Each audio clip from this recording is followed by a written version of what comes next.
नमस्कार मित्रों, आप सभी का स्वागत है आपके चैनल कथा साहित्य दर्पण में, जहां पर विभिन्न पाठ्यक्रमों में लगी हुई महत्वपूर्ण कहानियों के साथ साथ ही हम विभिन्न पाठ्यक्रमों में लगे हुए उपन्यास को देखते हैं। उपन्यासों की श्रृंखला के अंतर्गत आज हम लोग देखेंगे यूजीसी नेट के पाठ्यक्रम में लगा हुआ एक महत्वपूर्ण उपन्यास धरती धन अपना, जिसके 8 भाग हम अभी तक देख चुके हैं। आज 9वें भाग में देखेंगे। 8वें भाग तक हमने देखा कि यह उपन्यास जगदीश चंद्र जी का लिखा हुआ दलितों की व्यथा कथा कहने वाला बहुत ही मार्मिक उपन्यास है। यह पंजाब राज्य के घोड़ेवाहा नामक गांव का इस उपन्यास में वर्णन किया गया है, जिसमें काली नामक युवक चमार जाति का युवक होता है। वह बचपन में ही गांव से भागकर चला जाता है कानपुर और बाद में युवावस्था में वह वापस आता है और गांव में अपना पक्का मकान बनाने की इच्छा जाहिर करता है, क्योंकि उसने देखा कि उस चमादड़ी में उसके गांव में कोई भी पक्का मकान नहीं है। वह शहर से आया था तो थोड़ा सा गांव में उसका आदर भी था और वह थोड़े पैसे कमा कर लाया था, जिससे कि गांव में उसकी बहुत चर्चा थी और उसने अपना पक्का घर बनवाने की इच्छा जाहिर की और उस पे उसने अमल भी किया। और गांव के ही कुछ लोग उसके घर बनवाने को लेकर खुश नहीं थे और उसकी चाची, जो कि प्रतापी चाची थी, उन्हीं के वही गांव में उसकी थी चाची और उन्हीं के लिए वह गांव में आया था और वह गांव में ही रहता था। और कई बार चौधरियों से उसकी बहस भी हो चुकी थी। चौधरियों का गांव में बोलबाला था और लोग चमारों को गाली देना, उनकी बहू बेटियों से छेड़छाड़ करना आम बात समझते थे। यह सब बातें काली को पसंद नहीं आती थी और उन्हीं चमारों में से एक लड़की थी ज्ञानो, जो कि काली को बहुत पसंद करती थी और काली के प्रति आकर्षित रहती थी। इसके बाद उसने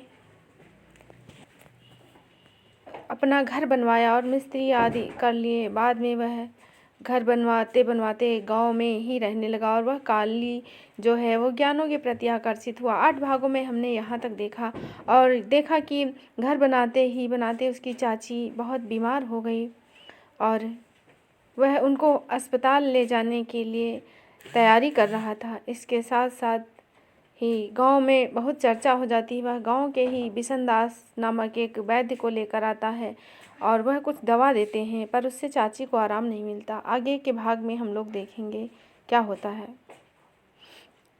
बहुत सी औरतें इकट्ठा हो गई।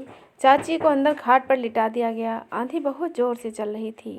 ड्योढ़ी के पट बार बार बज रहे थे। सब स्त्रियां कोने में दुबक कर बैठी हुई थी। रखा आंधी को गाली देते हुए बोला, मैं चाहूँ तो इससे एक झपक में बांध दूँ, लेकिन पुर चल रहा है, शायद बारिश आ जाए। फिर उसने काली को संबोधित करते हुए कहा, देख बलैया, अब माई को खाने पीने के लिए 5-10 दिन तक कोई सफ़ेद चीज़ न देना, वरना भूत फिर से वापस आ जाएगा। गांव में भूत प्रेत और झाड़ फूक का बहुत अधिक बोलबाला था। काली इन बातों को पसंद नहीं करता था। वह चाची को लेकर शहर दिखाना चाहता था, पर गांव में दबाव पड़ गया और दबाव के चलते वह चाची को नहीं ले जा पाया और गांव के झाड़ फूक से ही उसको काम चलाना पड़ा। कुछ समय के बाद हवा की चीखों में बादल की गरज शामिल हो गई। छींटे पड़ने लगी और गर्म हवा में कुछ ऐसा परिवर्तन हो गया कि शरीर में सुइयां चुभने लगी। रखे ने अपने शरीर के इर्द गिर्द चादर लपेट ली और ठंडक महसूस करता हुआ बोला, तेरी माँ के अंदर भी ऐसी ही ठंड पड़ गई है। देख ले किस तरह घोड़े बेचकर सोई हुई है। काली ने दिया जलाया और कड़छी रखे के हाथ में थमा दी। उसने कड़छी से गुग्गुल और धूप को दिया जलाई जलाकर सुलगाया और बुदबुदाता हुआ हाथ में पकड़ ड्योढ़ी के कोने में गया। कमरा धूप की सुगंध से भर गया। रखे ने कछड़ी चाची की खाट के नीचे रख दी। काली ने थैला रखे के हाथ में दे दिया। थैले को टटोल कर देखा और थाली में पड़ा हुआ आटा गुड़ कपड़े में बांध कर डाला और 1.5 रुपया उठाकर जेब में रख लिया। अच्छा, अब मैं जाऊंगा। रखे को तैयार देखता निहाली ने काली से कहा, पुत्रा, उसे 1.25 रुपये धूप जलाई दे दो। काली ने उसके हाथ पे 1.25 रुपये रखा तो रखा उसे देखते हुए बोला, हरबेल सिंह का भूत निकालने में 1150 रुपये से मैं कम नहीं लेता, क्योंकि ऐसा भूत कभी कभी उल्टा भी पड़ जाता है। रखे ने 1.25 रुपये को एक बार फिर देखते हुए कहा और बाहर निकल आया। काली ने दिए की रोशनी में चाची की ओर देखा। वह आंखें बंद किए सीधी पड़ी थी। उनकी सांस धीरे धीरे चल रही थी। उनकी शक्ल देख काली को विश्वास हो गया कि भूत सच में निकल गया है। सुबह तक चाची के होंठ नीले पड़ गए थे, आंखें पथरा गई थी और चेहरे का रंग हल्दी सा हो गया। सांस उखड़ी उखड़ी चल रही थी और समय समय पर वह सांस इस प्रकार खींचती जैसे कहीं फंसी हो। चाची की यह दशा देख काली बहुत घबरा गया। उसकी शक्ल निर्जीव पशु सी हो गई। मारे घबराहट के काली का कलेजा मुँह को आने लगा। वह तेज कदम उठाता, दरवाजे तक जाता और फिर लौट आता। चाची की मृत्यु की कल्पना ही से उसके प्राण कांप जाते। जीतू ने जब ड्योढ़ी में कदम रखा तो काली उसकी ओर लपक कर चिंतित स्वर में कहता है, जीतू देख चाची कितनी भयानक हो गई हैं। उनकी सांसें कैसी चल रही, क्यों इतना घबरा रहे हो? भूत निकला है तो कमजोरी तो होगी ही। भूत निकलने के बाद लोग 6-6 महीने खाट से नहीं उठते। तू दौड़कर ताई को बुला ला, काली ने कहा। जीतू के जाने के बाद काली चाची पर झुक गया। उसके होंठ व कानों पर बैठी मक्खियों को देखने लगा। मक्खियाँ कुछ समय तक बैठी रहती, फिर उड़ जाती और चाची के इर्द गिर्द मंडरा कर फिर बैठ जाती। ताई निहाली के आने पर काली उठ गया, लेकिन जब वह झुककर चाची को देखने लगा तो काली भी उसके साथ बैठ गया। ताई कुछ क्षणों तक चाची को देखकर उसे आवाज़ें देने लगी। चाची ने कोई उत्तर नहीं दिया तो काली पीछे हटता हुआ रुंधे गले में बोला, चाची कुछ नहीं बोल रही हैं। घबराओ नहीं पुत्र, भूत निकलने के बाद ऐसी खुमारी आ जाती है। ताई निहाली एक बार फिर चाची को पुकारने लगी।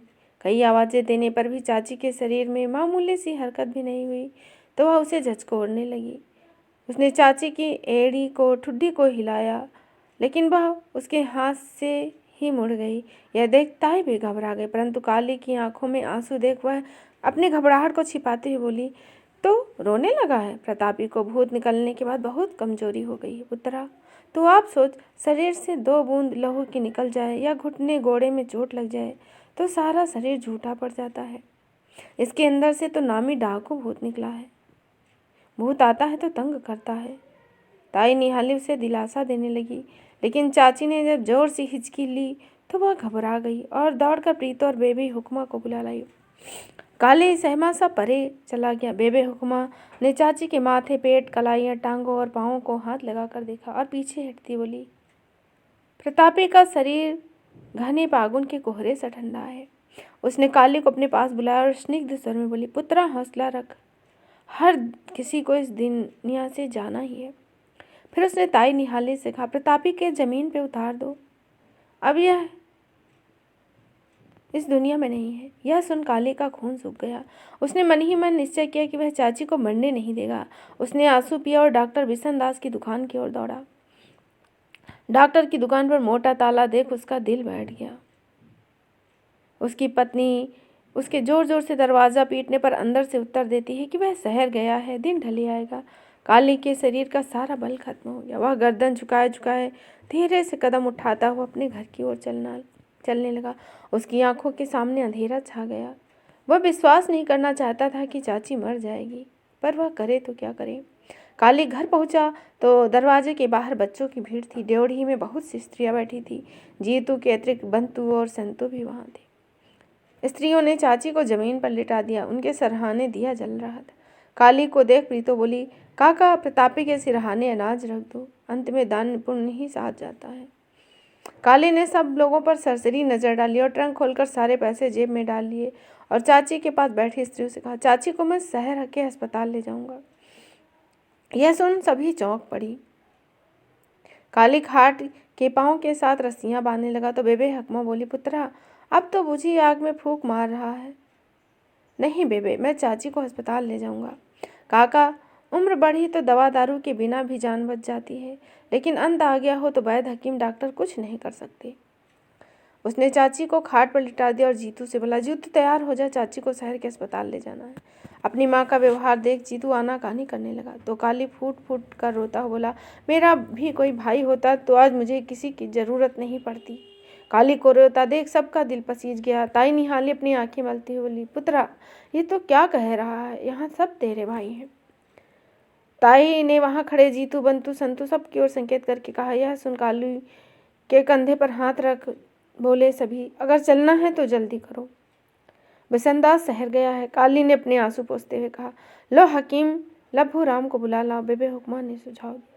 काली सोच में डूब गया। हकीम को बुलाने चला गया। प्रीतो पास बैठी प्रसन्नी के कान में फुसफुसाई, काली तो बुढ़ी के पीछे पागल हो रहा है, वह आज नहीं कल तो मर ही जाएगी।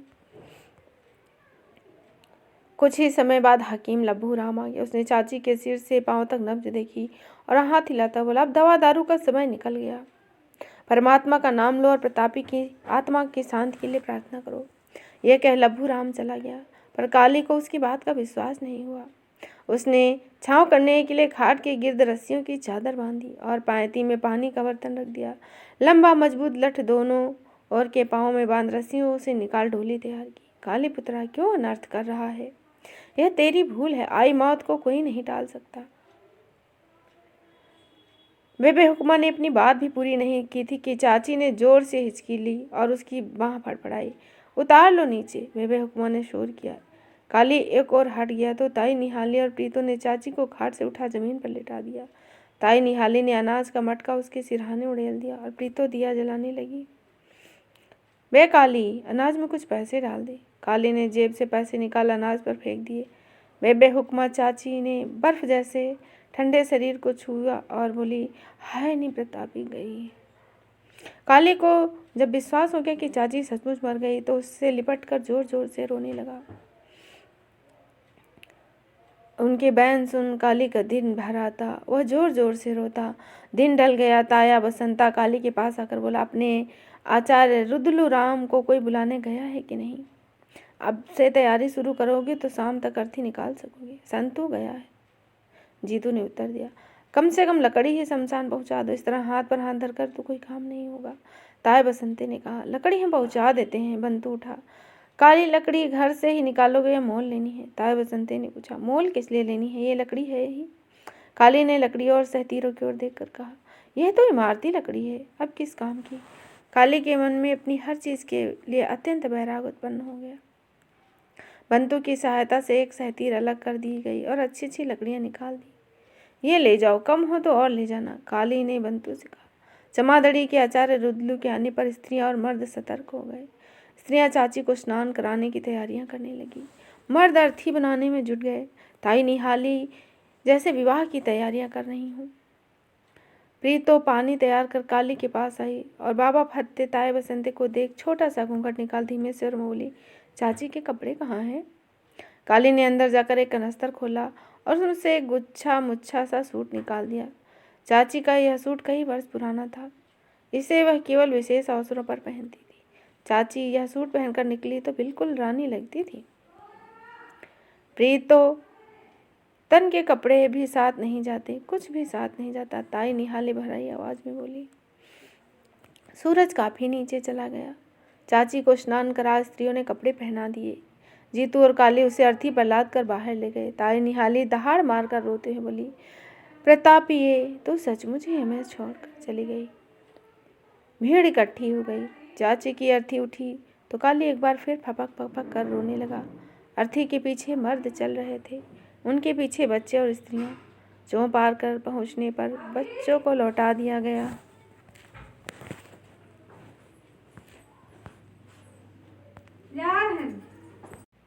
चाची की अर्थी उठी तो काली फपक फपक कर रोने लगा। रुदलू राम ने चाची की अर्थी के पास बैठकर कुछ मंत्र पढ़े और काली को पानी से भरा हुआ मिट्टी का छोटा मटका तोड़ने के लिए कहा। शमशान तक पहुंचते पहुंचते सूरज पश्चिम क्षितिज को छूने लगा। पूर्व में घटा उमड़ रही थी और अंतिम किरण में उनके मैल सा लाल रंग बिखेर दिया। सूरज को डूबता देख ताया बसंता जोर जोर से कहने लगा, चाची को शीघ्र से शीघ्र चिता के सुपुर्द कर दो। रुदलू राम ने मंत्र पढ़ काली से संकल्प कराया।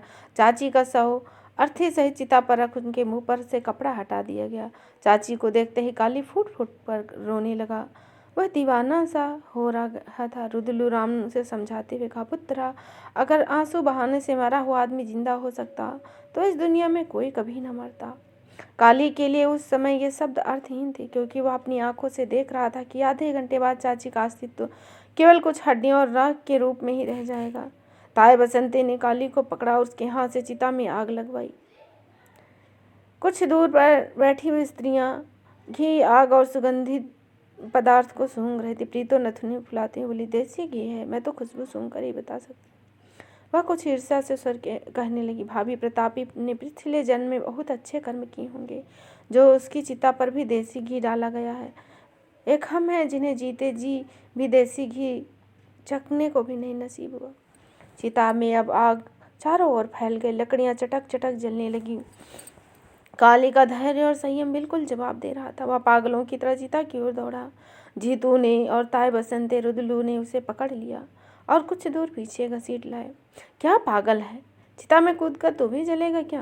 प्रतापी जिंदा नहीं होगी। और रुदलू राम ने ताई बसंता ने सख्त स्वर में कहा। चिता जब लपकते शोलों की तरह भड़कने लगी और आग में खो गई तो रुदलू ने काली के हाथ में लंबा सा बांस देकर कहा, इससे अपनी चाची का सिर ठोक दो। काली हैरानी से उनकी ओर देखने लगा। वह उसे आगे ढकेलते हुए बोला, अगर तुम ऐसा नहीं करोगे तो प्रतापी की गति नहीं होगी।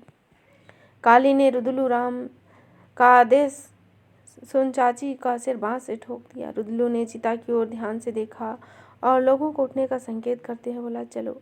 सब लोग अलसाए से उठे और धीरे धीरे गांव की ओर चलने लगे। काली ने रुदलू की चिता की ओर देखकर डूबते सूरज ने पश्चिम में और काले लाल रंग के बड़े बड़े पहाड़ और हाथी घोड़े बना दिए।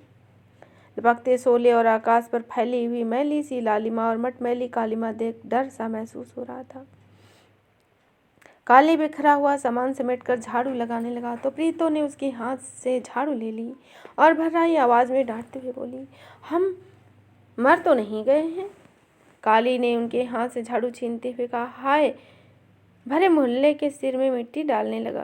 प्रीतो बिखरे हुए सामान और बर्तनों पर एक नज़र डालती बोली, क्रियाकर्म होने तक तेरे घर में स्त्रियों और मर्दों का तांता बंधा रहेगा। औरतें यहाँ बैठ जाएंगी, मर्दों को बैठने का क्या बंदोबस्त किया है?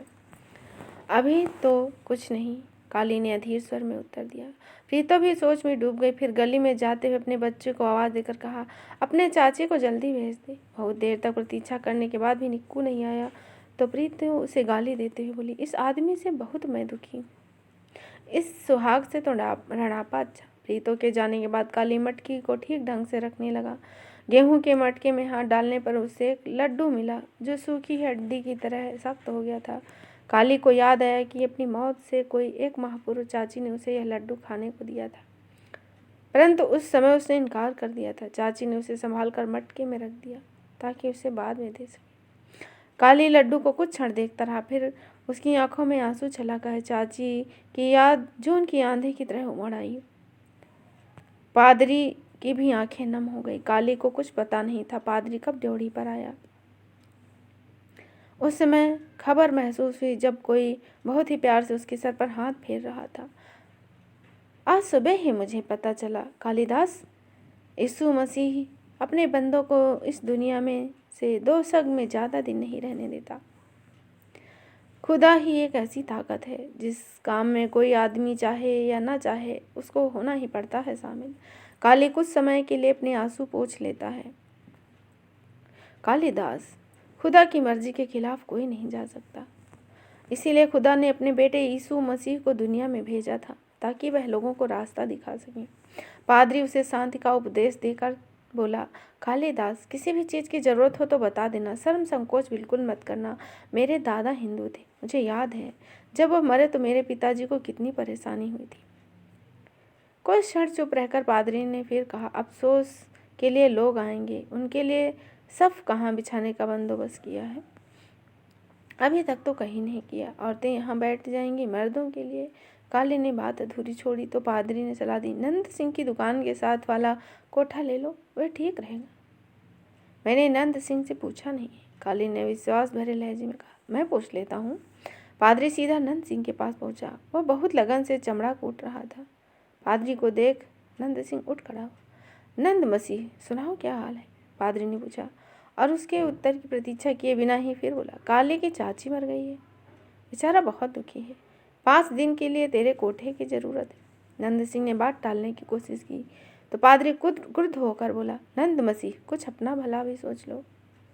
काली मोहल्ले में सबसे अच्छा लड़का है, शरीफ है, तंदुरुस्त है, 4 जमातें भी पढ़ा है। आज उस पर मुसीबत पड़ी है, उसकी मदद करो। नंद सिंह कुछ क्षणों के लिए सोच में डूबा, फिर चौंक कर बोला, मैं काली को कोठा दूंगा और जो मदद मांगेगा वह भी कर दूंगा। पादरी को अपनी बात उसके दिमाग में अच्छी तरह फिट बैठती हुई नजर आई। नंद सिंह अपनी पत्नी के साथ पादरी से हुई अपनी बातचीत के बारे में परामर्श करता है और दोनों मिलकर कोठा साफ करते हैं। पादरी की बातों का अर्थ नंद सिंह की समझ में आ रहा था और वह फुर्ती बढ़ती ही जा रही थी। काली को अपने साथ लेकर नंद सिंह सफ़ों की ओर संकेत करता हुआ बोला, अफसोस के लिए आने वाले मर्द यहीं बैठेंगे। कालिदास असली आदमी वही है जो मुसीबत में दूसरों की मदद करे। नंद सिंह काली को अपने पास बैठा जूते सीता हुआ उसके साथ बात करने लगा। उसकी बातें सुन काली की उदासी कुछ कम हुई। नंद सिंह ने उसके ईसाई बनने का कारण पूछा, पर उसने साहस नहीं हो रहा था। धीरे धीरे नंद सिंह अपने मन की गांठें स्वयं ही खोलने लगा। वह जूता एक ओर रखता हुआ बोला, मुझे गांव में रहना बिल्कुल पसंद नहीं, क्योंकि यहाँ गरीब आदमी की, खास तौर से कमी कमीन की कोई इज्जत नहीं है। गांव में इज्जत से रहना तो आदमी को जमीन का मालिक होना चाहिए, यहाँ सिर्फ जमीन और जूते की इज्जत है। काली उसकी बातों में इस हद तक तल्लीन हो गया कि वह चाची की मौत को भूल गया। वह मुंह खोले उसकी ओर देख रहा था। नंद सिंह की बातों ने काली को जैसे मोह लिया। शाम की परछाइयाँ खेत से उठकर छतों पर फैल गई। काली उठता बोला, अच्छा मैं चलता हूँ, बातों बातों में बहुत देर हो गई। अरे रुको, अब रोटी खाकर जाना, सूखी रूखी तैयार है। काली ने बहुत इनकार किया, परंतु ठाकरी का आग्रह बढ़ता ही गया। नंद सिंह ने कोठे के द्वार पर ताला लगाकर चाबी काली को दे दी। ठाकरी जूता पहने खुले रसोई में इधर उधर घूम रही थी। काली दिल चस्पी और हैरानी से उसकी ओर देखता हुआ सोचने, ठाकरे की आदतें कुछ दिनों में ही बदल गई। पाशो ने दाल से भरी 2 कटोरियां उनके आगे रख दी और रोटियां उनके हाथों में थमा दी तो ठाकरी पांव पटकती हुई बोली, पाशो तू चमारन की चमारन ही रही, तुम्हें अकल नहीं आई, रोटी पिर्च में रख कर दो। वह प्लेट लाने के लिए कमरे की ओर जाने लगी तो काली ने उसे रोक दिया। मैं हमेशा हाथ पर रख कर ही रोटियां खाता हूँ। परंतु ठाकरे ने उसके हाथ से रोटी छीनकर प्लेट पर रखते हुए कहा, बड़े साहबों की तरह रोटी खाओ। ठाकरी उनके पास बैठकर दोनों हाथ से पंखा करने लगी। नंद सिंह ने काली के हाथ में एक प्याज रखते हुए कहा, पादरी जी कहता है इस मौसम में प्याज जरूर खाना चाहिए, बीमारी से बचाता है। नंद सिंह ने अपने दिमाग पर जोर देते हुए कहा, मुकद्दस बाप। यह सुन ठाकरी उछल पड़ी। हाँ पादरी, यही नाम बताता है, कितना अच्छा नाम है। हमारे यहाँ किसी के बाप का नाम है नत्थू फत्थू तो किसी के बाप का नाम है रुदलू या रुला। पादरी जी उनकी प्रशंसा करता है। काली मुस्कुरा दिया और अचानक ही उसके मुंह से निकल गया, चाची तू घर में जूता पहनकर क्यों घूमती? पुत्रा, पदरानी भी तो घर में जूते पहने रहती है। मैंने सोचा शायद ईसाइयों में ऐसा ही रिवाज है, इसलिए मैंने भी घर में जूता पहनना शुरू कर दिया। जब हम ईसाई बन ही गए हैं तो उनके रिवाज भी मानते हैं। खाने के बाद नंद सिंह ने हुक्का गर्म किया तो काली चकित सा हो उठा। चाचा ये क्या है? तू तो हुक्का नहीं पीता था। पहले पीता था, लेकिन रामदसिया बनने के बाद छोड़ दिया था। अब मैं रामदसिया नहीं रहा तो हुक्का क्यों छोड़ूं? नंद सिंह ने खांसते हुए कहा। हुक्के की न काली की ओर मोड़ता हुआ बोला, पादरी जी तुमसे बहुत प्यार करता है, कहता है काली बहुत अच्छा लड़का है। काली मुस्कुरा दिया। नंद सिंह अपने ईसाई बनने से मिलने वाले फायदों का जिक्र करने लगा तो ठाकरी बोली, काली तू भी ईसाई क्यों नहीं बन जाता? चमार रहने में क्या फ़ायदा? घर के सूनेपन से काली को घबराहट होने लगी। उसने दिया जलाया और मध्यम प्रकाश से सूनेपन को और गहरा दिया। काली ने दिया बुझा दिया और सब बिछा कर लेट गया। गली में लोगों का आना जाना बहुत कम हो गया। हवा की सांसा और घोर अंधकार देख एहसास होता था कि जोर की वर्षा आएगी। उसकी आंखों के सामने चाची की बहुत सारी तस्वीरें घूम गई। जब रात बिल्कुल टिक गई और धरती और आकाश दोनों मनुष्य की नज़रों से आबाद हो गए तो अपने दरवाजे पर हल्की सी उसको दस्तक सुनाई दी। वह आंखें फाड़ फाड़ कर अंधेरे में ही दरवाजे की ओर देखने लगा। जब दोबारा दस्तक हुई तो वह उठ खड़ा हुआ और लपक दरवाजे के पास पहुंच गया। उसने इस नरमी से सांकल उतारे जैसे किसी मुटियार के सिर से चुन्नी उतार रहा हो। आहिस्ता से दरवाज़ा खोला। उसके सामने ज्ञानो थी। उसने पहचानने के बावजूद काली ने पूछ लिया, कौन है? मैं हूँ, कहते हुए ज्ञानो अंदर आ गई। काली ने आहिस्ता से दरवाज़ा बंद किया और ज्ञानो के सामने आ खड़ा हुआ। कुछ क्षण तो चुप रहे, फिर रुंधी आवाज़ में लगा, क्या चाची अब कभी नहीं आएंगी? ज्ञानो फपक कर रो पड़ी। काली उसके सिर पर हाथ रख देता है और उसे रोते देख काली का दिल भर आया। ज्ञानो उसके साथ सट गई। उसका माथा काली के कंधे को छू रहा था। उसकी ठोड़ी ज्ञानो के सिर के पास टिकी थी। काली की आंखों से आंसू टपक और उसके बाल पर गिर रहे थे। जब दोनों रोकर दिल हल्का कर लेते हैं तो बैठ जाते हैं। ज्ञानो ने अपनी चुन्नी के पल्लू से 2 रोटियां खोली और काली की ओर बढ़ाते हुए कहा, रात को रोटी खाई थी? हाँ, 1 खाई थी। उसी से पेट भर गया था। नहीं, अच्छा अब ये खा लो। उससे रोटियां काली के हाथ पर रख दी। काली ने रोटियों की तह खोलकर टटोला और खुश होकर बोला, साथ में अचार है ना? हाँ, आम का। काली को सचमुच ही बहुत भूख लगी थी। उसने जल्दी जल्दी रोटी खाकर पानी पिया। काली का जी चाहता था कि ज्ञानो से खुलकर बात करे। उसने बात शुरू करने के लिए कहा, चाची ने साथ छोड़ दिया। मुझे उस दिन सवेरे ही पता चल गया था, लेकिन मैं यकीन नहीं करना चाहता था। ज्ञानो खामोशी से रोती हुई काली की बातें सुन रही थी। काली चुप हो गया तो वह आंसू पोंछती हुई बोली, चाची ने मेरे बारे में कभी नहीं पूछा। रोज पूछती थी। काली चुप हो गया, पर पाप का एहसास छाने लगा और कुछ समय बाद वह घबराई हुई आवाज़ में बोला, ज्ञानो अब घर जाओ, बहुत देर हो गई। कोई बात नहीं, चली जाऊंगी। काली ने पाप के एहसास से छुटकारा पाने के लिए फिर चाची की बात शुरू कर दी। उसकी हर बात का उत्तर ज्ञानो यही कहती, उसे पता है। काली ने उसके बालों को पकड़ते हुए पूछा, तुम्हें कैसे पता चल जाता था? तू तो हमारे घर की ओर आंख उठाकर भी नहीं देखती थी। पता चल जाता था। तुम नहीं बताते थे तो क्या हुआ? गली गवाड़ बता देता था। वह नहीं बताते थे तो मेरा मन बता देता था। ज्ञानो ने ठंडी आह भरते हुए कहा। यह सुन काली की उदासी खुशी में बदल गई और ज्ञानो को अपनी ओर खींचता बोला, अब जा अपने घर। किसी को पता चल गया तो दोनों की शामत आ जाएगी। चली जाऊंगी। ऐसा महसूस होता है कि तुम्हें मेरा यहाँ आना अच्छा नहीं लगता। ज्ञानो ने कालू से परे हटते हुए कहा, तो यहाँ बैठी है, इस कोठरी में प्रकाश ही प्रकाश हो गया है, चानन ही चानन। काली ने ज्ञानो को घसीटकर अपने बाजुओं में जकड़ लिया। काली के होंठ उसके सिर से होकर माथे तक पहुँचे और वहाँ से उसके गालों पर आ गए। उसके हाथ भी उसके कंधे से नीचे रेंगने लगे तो ज्ञानो पूरा जोर लगाकर अपने आप को उसके चंगुल से छुड़ाकर बोली, फिर वही बात, आदमियों की जात ही कमीनी होती है। वह उठ खड़ी हुई और उछलकर दरवाजे के पास पहुंच गई। बेशतर इसके कि काली उस तक पहुंच पाता, वह दरवाज़ा खोलकर गली में खो गई। आज के लिए यहीं तक। इसके आगे का भाग हम सुनेंगे 10वें भाग में। तब तक के लिए आप पढ़ते रहिए, अध्ययन करते रहिए। हमारे चैनल पर बहुत ही महत्वपूर्ण कहानियों की श्रृंखला मौजूद है। यूजीसी नेट के पाठ्यक्रम में लगी हुई बहुत ही महत्वपूर्ण कहानियाँ हैं। अन्य पाठ्यक्रमों में लगी हुई महत्वपूर्ण कहानियों की श्रृंखला आपको हमारे चैनल पर मिल जाएगी। और यदि आपका कुछ विशेष आग्रह हो तो आप उससे हमें कमेंट के माध्यम से ज़रूर बताएं। और आशा है कि आपको उपन्यास का यह भाग अवश्य ही पसंद आया होगा। तो फिर मिलेंगे अगले भाग के साथ। तब तक के लिए धन्यवाद। जय हिंद, जय हिंदी।